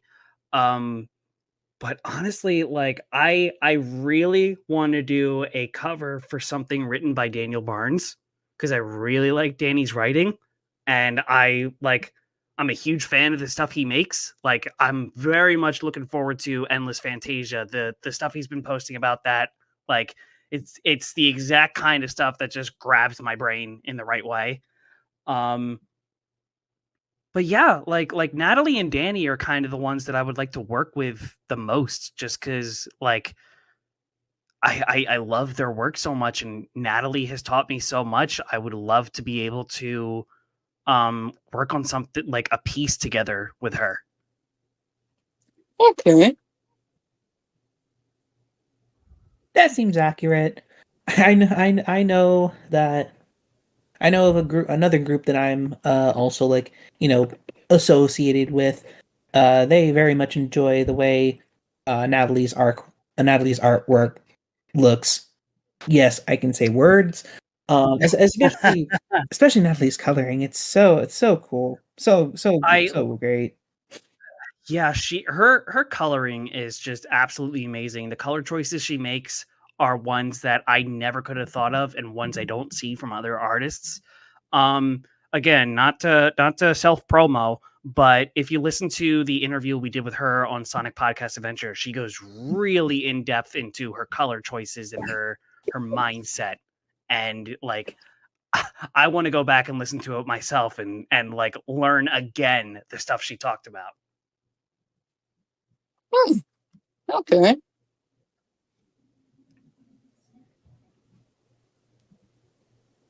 Got any other questions there? I can still trying to think of some. Yeah, I've still got some. Let's see. I think. Yeah, I think I'll do this one. Outside of you having worked with Sonic and outside of being a Sonic fan, what are your other contributions? Like what other like where else can we find your work essentially? I'm on social media pretty much everywhere at Kris Dobbins Art, so I kind of just draw the things that I like at the time. But I also do animation. Animation is like my main job, or was for the most part. I recently worked on a show that popped up on Amazon Prime last month by A24 called Number One Happy Family USA. It's a cartoon by Rami Youssef about a Muslim American family growing or living in America right after 9/11. But one of my jobs was lip sync revisions where the animation would get sent back to us, and my job was to go into scenes and reanimate the mouths to make sure that they were matching the dialogue. Which when you're outsourcing stuff, it can get like animation can sometimes get a little wonky. So that's what a retake artist is for. But I am a freak in animation because I really like drawing hands and I really like doing lip sync. So like, I don't know. That's part of why I had Surgeon Kit's hands on the cover, is because one of my trademarks is I really like drawing hands. But for number one Happy Family USA, I went in and did lip sync revisions for the first season. Previous work I worked for BuzzFeed for a little while and did animation on different stuff there. So like they did Good Advice Cupcake, Weird Helga, Land of Bogs. Kind of had a spoon in the pot of each of those. What else? Not a couple of years ago. This is almost a decade now. I did 2 official animations for the Game Grumps channel, where one was when they played Mario Kart with Jacob Anderson, and then another one was Danny coming up with a character of a boy who doesn't realize his father's trying to kill him. I don't know, like I just kind of pop up around different places in animation. There really hasn't been too much work. I keep saying the industry's been pretty bad lately. So the most recent thing I did was number one Happy Family USA, which is on Amazon Prime. Other than that, nothing coming up, at least. And then, well, yeah, and then, well, depends on, you know, especially with, oh, now that you having done more on Sonic, you know, hopefully, you know, you'll get to do more as well, like just out there. And I do understand how dire things have been in the industry lately. But if there's anything I know is that things are bound to look up as long as people still have the creativity and imagination to do so. Yes, because I also do work for Jellybox Studios, which is a small indie animation studio. So like I helped out with, they did a animated trailer or 2 animated trailers for a game called Grapple Dogs Cosmic Canines. I did some work on the trailers for those, and my name is in the credits of the game, which is insane to me. The fact that my name is in the credits of a video game, that's another thing that my brain exploded at. But Jellybox also did the I didn't work on them, but Jellybox did those animated shorts where it was Adam Conover and Alex Hirsch discussing the issues going on in the animation industry, which turned into the hashtag Union Yowie against Sean's like Sean's the one who writes those. So Sean is responsible for all of that. And he's like, I don't know how this, he's like, I don't know how this happened. Yeah, I know. So thanks, Sean, for that hashtag. I really did enjoy those animated segments that they made, especially the one where they brought all of the other voice actors to voice their respective characters. I got so angry because Sean wrote those and he got to write a line for Roger voicing Sonic. And I was like, you did this. You didn't let me animate it. It's like, I may or may not have been thinking about you. Well, like, I didn't know the program they used on that animation at the time, so I wouldn't have been able to do it anyways. But I still bring that up every now and then to Sean. I'm just like, you got to write a line for Sonic the Hedgehog.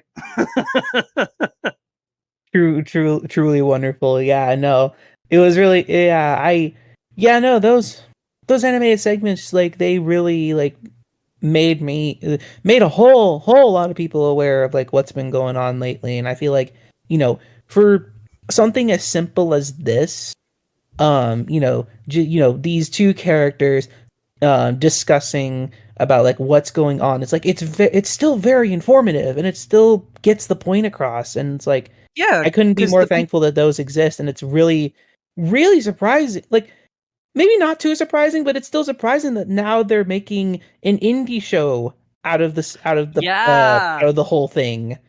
Yeah, I'm so glad the Kickstarter did well. I'm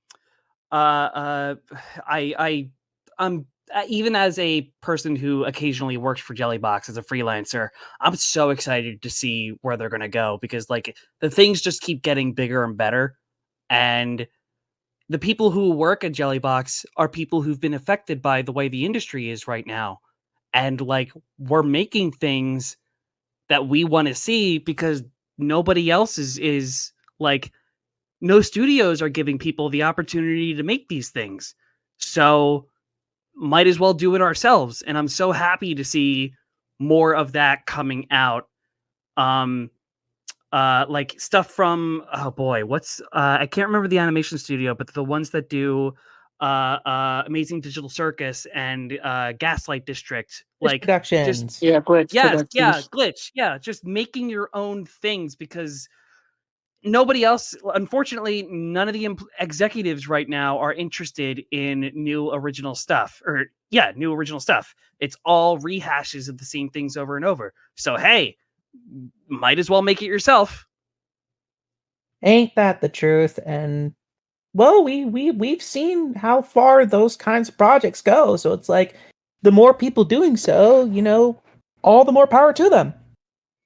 Yeah, it's the studio, the studio whole the like environment has been having issues for a while, and they just like get a lot worse. And I know they're going to get better, but I think for right now, all of the animation's not dead. It's just it's smaller and it's indie, which is the best thing for it at this moment of, hey, if things aren't going the way we like, we do it ourselves.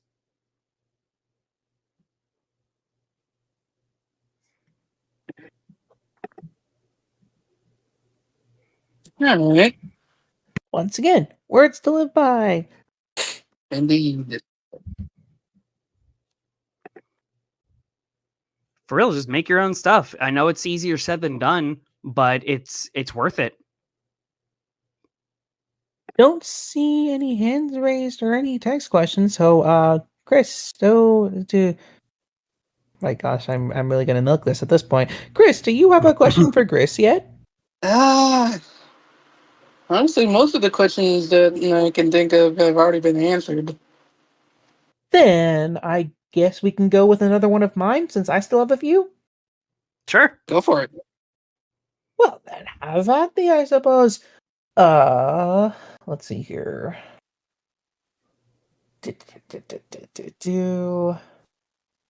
Alrighty then.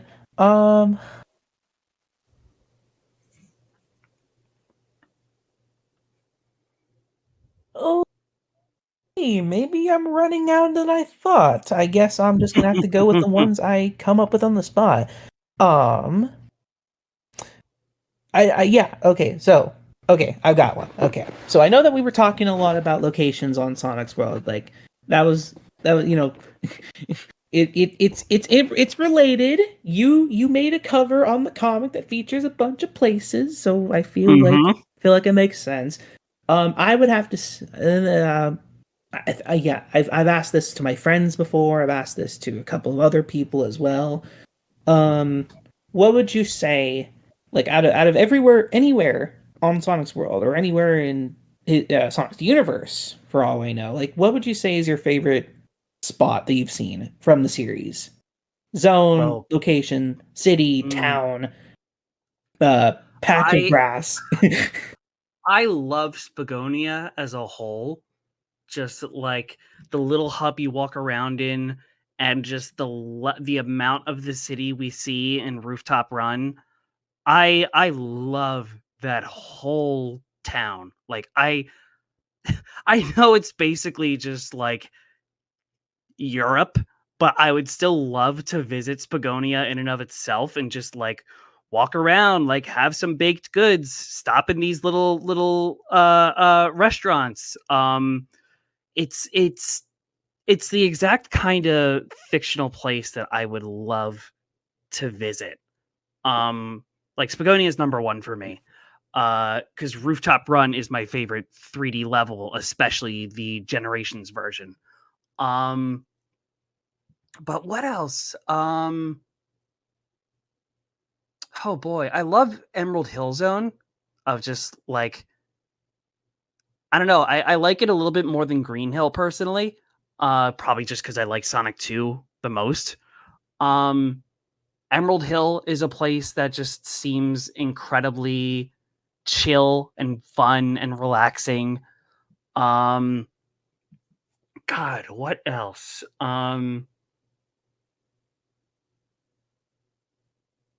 Station Square always seemed neat. I lived in New York City for a couple of years, so like kind of already did that. Yeah, I don't know. The number one place that comes to mind is absolutely Spagonia. I would definitely love to visit there. Well, I guess that also answers my follow-up question of where you would live in Sonic's world. Huh. Spagonia. Huh. That makes sense. Beep, beep, Well, beep, then, beep. I will say that I think... oh, I thought I saw a hand raised, but... Oh, well... Oh, well. I think... Just trying to make sure I haven't ran out of anything to ask. Now a hand is raised. Now we have a hand raised. Yes. Oh, hi, And Fern. You wanted to come back up? Gladly. There we go. Hello, I'm back. Hey. Hi there.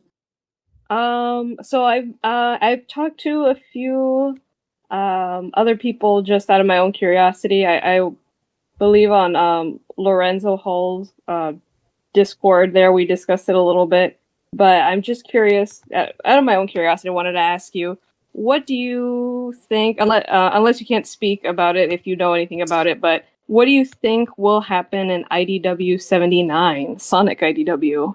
What is your? I will say up front, I genuinely have no idea what's happening going forward. I don't know a single thing. I am as much in the dark as you guys are. I guess maybe would you think or like what is most likely to happen or that you think or versus what would you like to happen? I would like Mimic to go away, which I hope is what happens. But boy,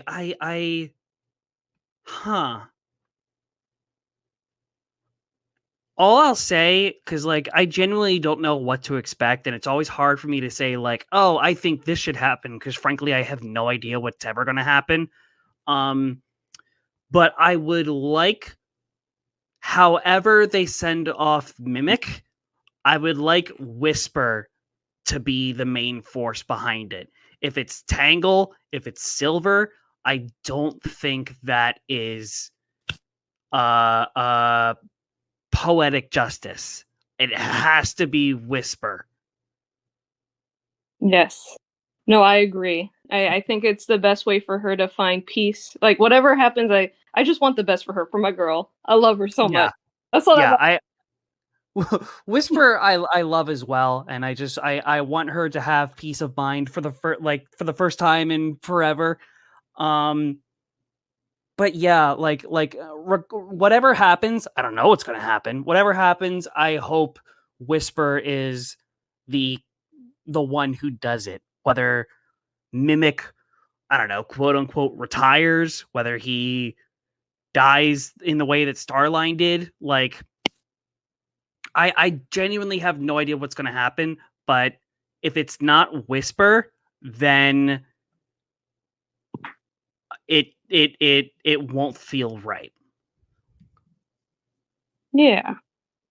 No, that all sounds good. That was just a topic on my mind, and I appreciate so much your thoughts on that too. And thank you so much, everybody, for letting me on again. Yeah, absolutely. Not a problem, friend. Glad you can come back up.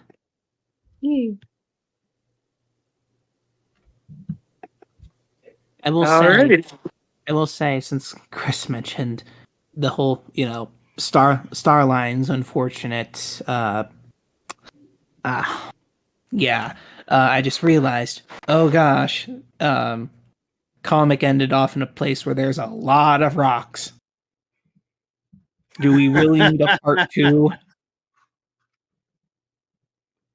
I know some people would want that, but it's like, oh boy. And it's like, that's the thing.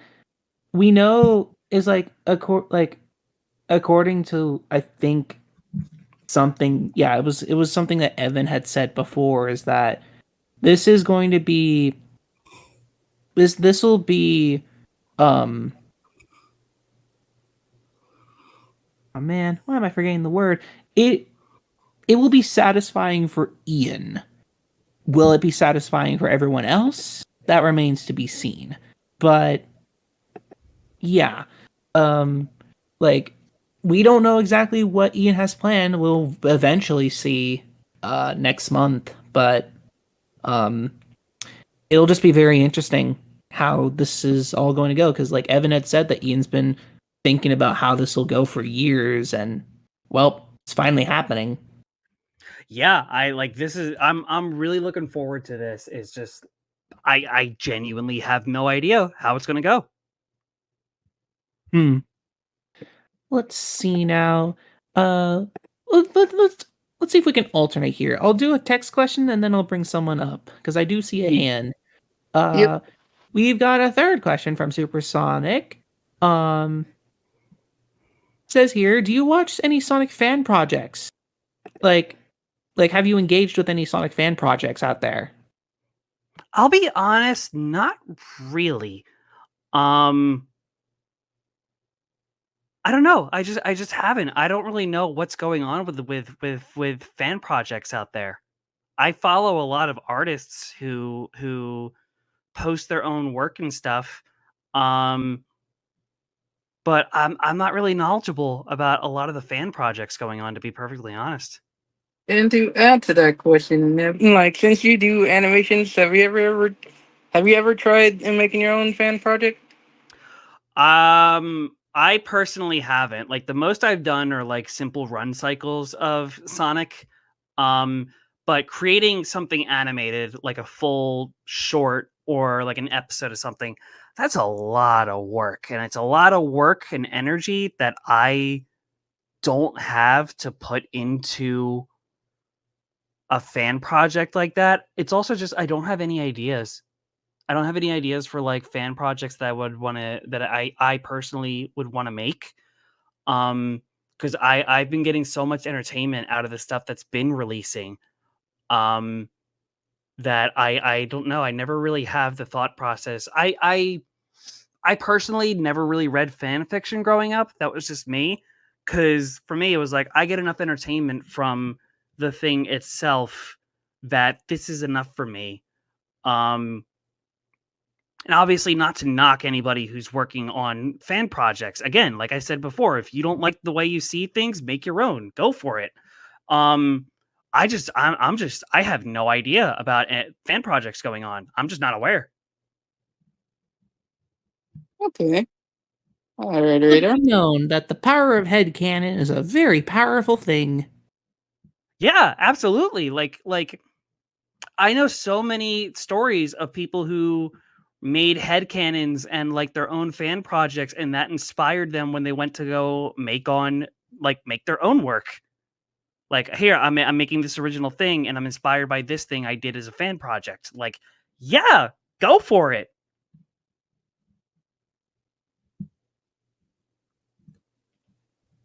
Alrighty. Now back to the alternating thing. Let's bring up Cutie Cat VA. Come on up.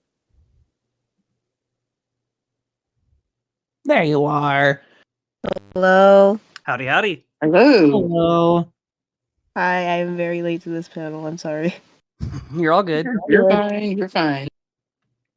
All right. Well, it's nice to meet you, Kris. I loved your art on the cover. Thank you very much. Okay, so my question to you, if you have been reading the boards, if you have for a while, which I assume you have, what would you say is your favorite arc / character arc? My favorite arc by far is Metal Virus. Like I started reading when issue 1 was released in comic stores because like I've been a huge fan of Tyson since middle school. Like my friend introduced me to boxer hockey when he was still working on that. So when Tyson was like, "Hey, I'm doing the cover for this new run of Sonic comics," I was like, "Oh yeah, I'm gonna get those." So I've been reading since issue 1, but my favorite arc by far has been the Metal Virus Saga because it was so thrilling. Every character kind of had like a moment. It was something that affected the world. We got, I think, some of the best stuff we've ever gotten from Eggman during the Metal Virus. Like, it was just one of the most heartlessly evil things he's ever done. But it was also the fact that Sonic himself got infected and there was this time limit. You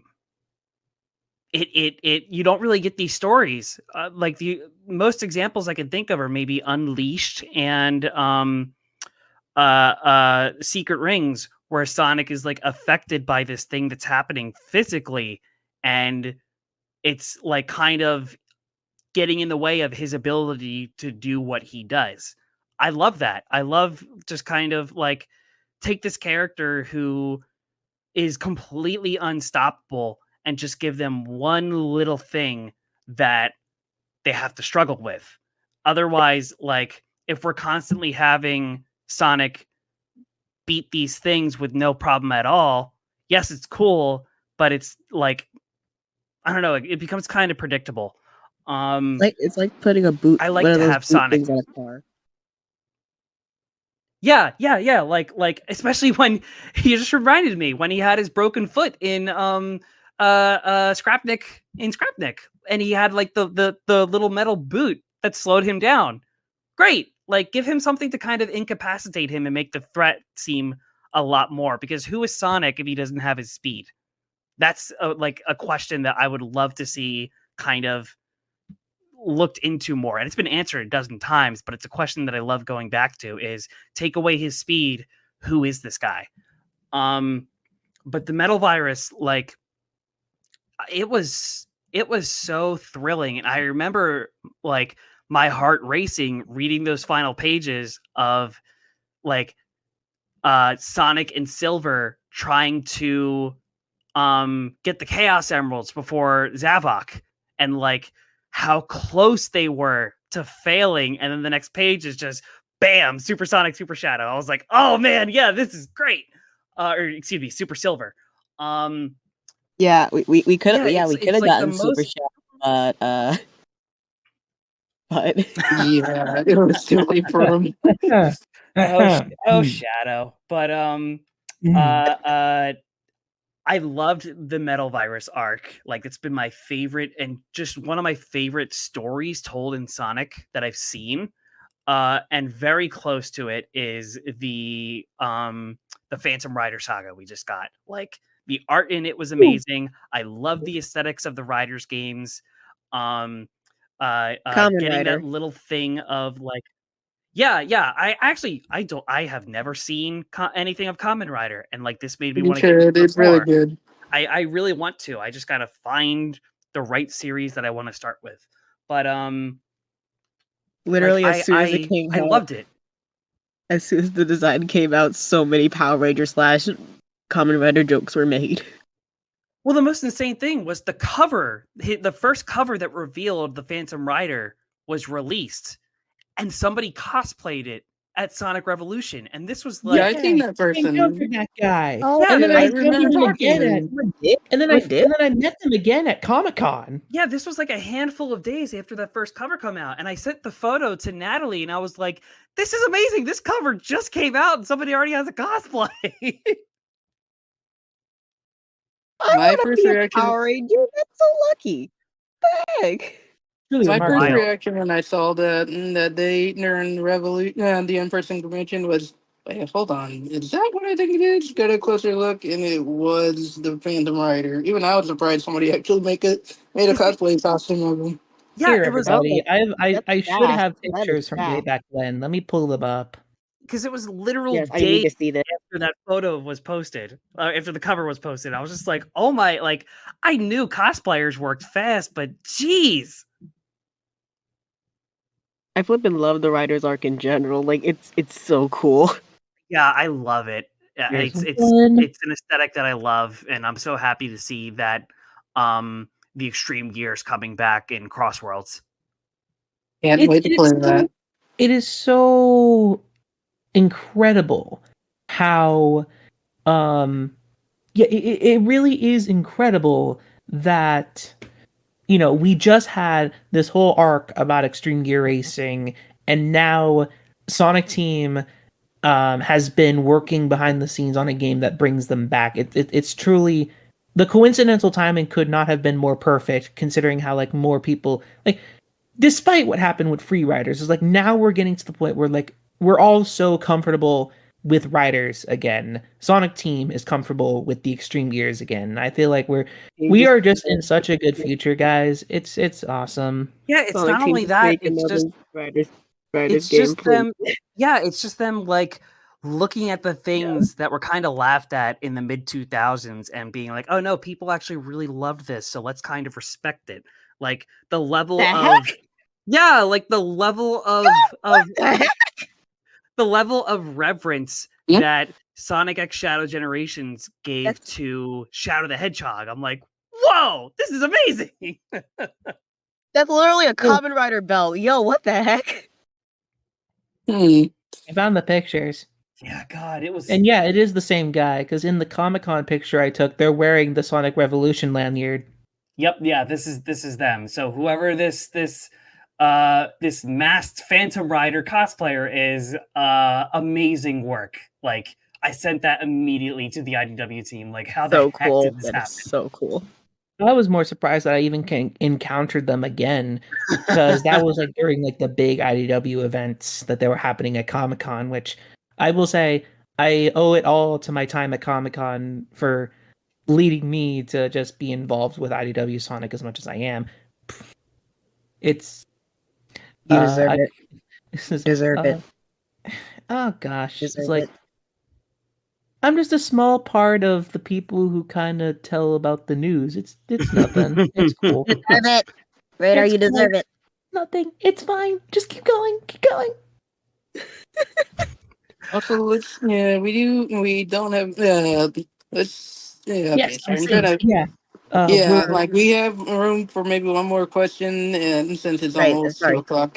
Real quick, I don't know if the person is listening, but I do want to give a shout out.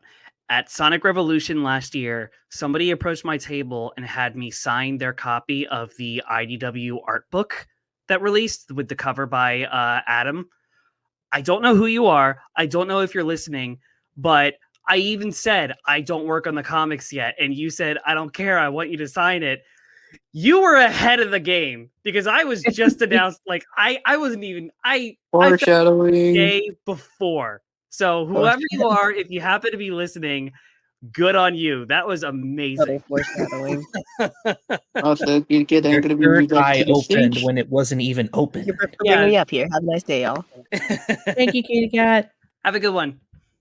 Let's see if we can. I will say there is a text question here, but I do not think that Kris is able to answer it. Yeah, let's read off the other one. I suppose so. I will go ahead and say this quick comment. I don't think Kris is not involved with how the development of the comic book. Kris is just part of the art team. So unfortunately, sorry about that. I have zero knowledge about anything when it comes to schedules or writing. Literally all I do is they say, hey, you want to draw the blue guy? And I'll go, yeah, I'll draw the blue guy. See, right there. And then from Meito, seems that Meito wants to know more about Weird Helga, since you were talking about some of the other works. Yeah, we were talking about where your other works lie, and you were talking about some of the other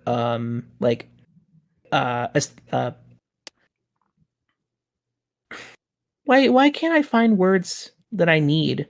It's so frustrating. You're all good. You're all good. The other studios and companies you've worked for. Yes. There we go. For Weird Helga, I don't know. I didn't make Weird Helga. I didn't have any involvement in the creation process of the character. She was just one of the IPs that already was created at BuzzFeed when I joined. And I was a hired hand that would hop around and work on different things. Like I mentioned, there were a bunch of different IPs at BuzzFeed at the time that I had participation in. And I think Weird Helga was just like, I think it was just an ability to, or the ability to discuss some of like the sillier, grosser stuff of womanhood. Which like I never wrote a single episode of Weird Helga because it's not my area. I don't know anything about that. Like I'll animate what you give me, but I'm not going to have any input because I didn't grow up with this. I think that's mainly what it's from. It's just like, oh hey, it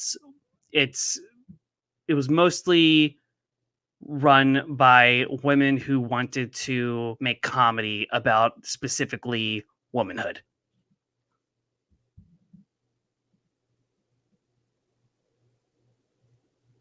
And with that, that just about hits our time. We are now officially wrapping things up. Dang, this was great. Thank you for having me. The Thank you time for flies being so here. fast, man. Again, it's just very, very surreal. Even though I've had the copy of this comic for a couple days now, it's very surreal that this thing that was a digital file on my computer for so long that I initially scribbled at a Metal Gear Solid convention is now this printed piece of this thing that I love that people can go out and purchase and look at and hold in their hands. It's just very surreal. Yeah. Mm-hmm. Alrighty then.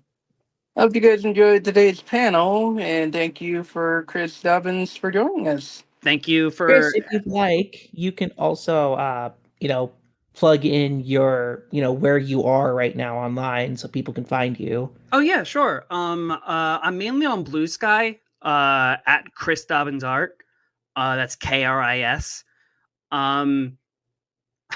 I've been finishing up long-standing commissions for some people, so if they happen to be listening, I am sorry, life got in the way extremely, so I am finishing up these commissions, and then I would like to reopen commissions at some point. They're just closed for the time being, just because I gotta finish these up. But if Take your time and don't overwork yourself. yeah, I mean, like if anybody wants me to draw their OCs or like do a thumbnail for a YouTube video or like just draw any of the Sonic characters just hanging out doing whatever, hit me up when my commissions are open. I would love to. Again, I did do a cover for an upcoming issue. Can't say anything more. So I'm very honored that they had me in the first place, and I am equally as honored that they had me back. So I hope this is just the beginning of my my story with Sonic. Yeah. It's gonna be great, everybody. And we can't wait to see what it is and also who it is that you have drawn for in the future installment of IDW Sonic. I'll share it whenever I can. Woohoo! Also, And yeah. Also, thank you, everybody.